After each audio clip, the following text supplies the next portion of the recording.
Oh, face à face. Thank you, Lord. Thank you, Jesus. Thank you, Holy Ghost. Nous continuons simplement notre étude intitulée La parole à l'œuvre.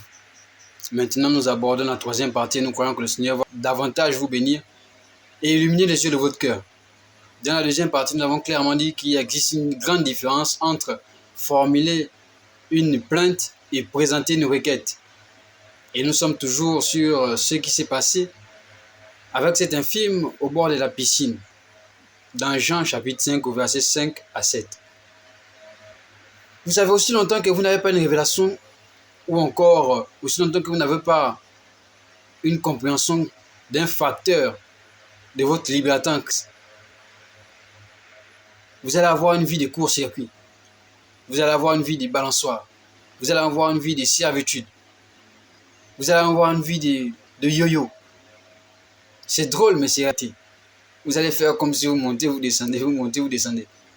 Aussi longtemps que vous n'avez pas une révélation claire de votre liberté en Christ, c'est à ce dont votre vie va ressembler de manière spirituelle.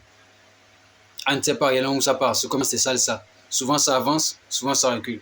Ou encore le yo-yo. Ça monte, ça descend, ça monte, ça descend. Sans réellement trouver une direction fixe. Et les servitudes. C'est ce qu'on appelle le statu quo. C'est ce qu'on appelle le court-circuit. C'est ce qu'on appelle la balançoire, la servitude. Votre véritable liberté commence le jour où vous ouvrez la porte à la vérité. C'est le jour où vous commencez à faire une prière et un jeûne, non. C'est le jour où vous commencez à ouvrir la porte à la vérité. Jésus nous le dit ici dans Jean chapitre 8 au verset 32. Vous connaîtrez la vérité vous rendra libre. Cela nous invite ici à prendre connaissance d'une certaine chose. Cela nous invite ici à participer. Cela nous amène ici à comprendre aussi qu'il n'y a pas de liberté dans l'ignorance. Il n'existe pas de liberté dans l'ignorance. Pourquoi? Parce que l'ignorance transporte les ténèbres. L'ignorance transporte les souffrances. L'ignorance transporte les maladies. L'ignorance transporte le désespoir. L'ignorance transporte la mort. L'ignorance transporte la captivité.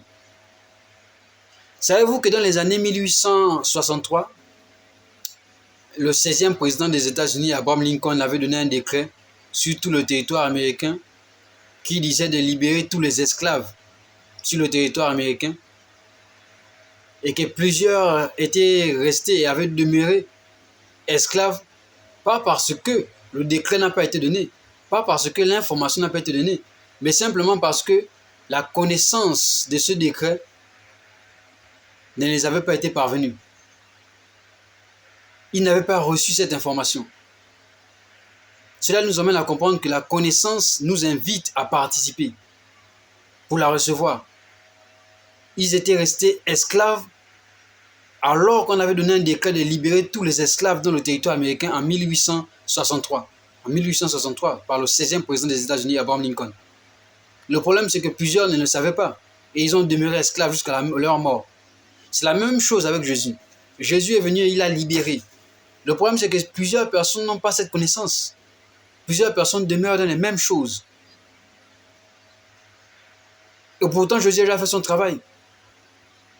Et donc, il se lance dans les jeûnes, il se lance dans les prières, mais ce n'est pas ça.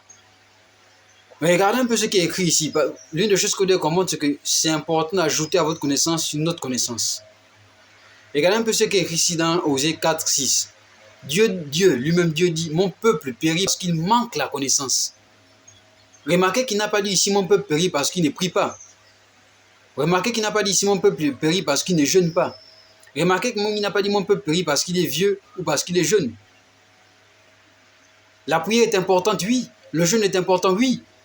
Mais la connaissance apporte une précision dans le jeûne que vous allez faire. La connaissance apporte une précision dans la prière que vous allez faire. La prière et le jeûne sans connaissance est une distraction, est une perte de temps. Je peux même dire que c'est comme...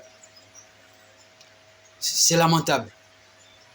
Vous ne pouvez pas faire une précision exacte, une prière exacte avec précision sans connaissance. Il n'y a aucun chirurgien qui peut aller opérer un corps s'il n'a pas l'information qu'il faut dans son opération. Il y a d'abord l'information avant l'action. Et c'est ce qui se passe dans le monde entier. Plusieurs chrétiens souffrent pendant longtemps parce qu'ils sont ignorants de certaines choses. Et pourtant, ils se lancent dans les jeûnes Esther, les jeûnes de Daniel. Qui sait, bientôt ils vont faire même déjà les jeûnes de Jésus, 40 jours. Et je pense qu'il y en a qui le font. même si ils ont cette pensée, ou encore le jeûne de Moïse.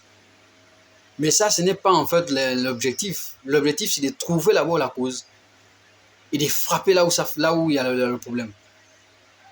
Et c'est ce qui se passe. Vous mourrez de ce dont vous ignorez et non de ce dont vous souffrez. Lorsque vous découvrez pourquoi vous souffrez, vous allez vous guérir. Mais si vous êtes ignorant de la raison pour laquelle vous souffrez, vous allez prendre plusieurs traitements qui n'ont rien à y voir avec la raison pour laquelle vous souffrez. Et ce dont je parle ici s'applique sur le plan naturel comme sur le plan spirituel. La connaissance est indispensable pour la vie chrétienne. Indispensable. Parce que le diable va utiliser votre ignorance pour vous faire vivre certaines souffrances. Le diable va utiliser votre ignorance pour vous faire vivre certaines maladies. Le diable va utiliser votre ignorance pour vous faire vivre certains problèmes et oppressions. Et pourtant, ce n'est pas la volonté de Dieu. Pour aujourd'hui, nous allons nous arrêter et nous croyons que le Seigneur vous a béni. Et nous allons continuer prochainement.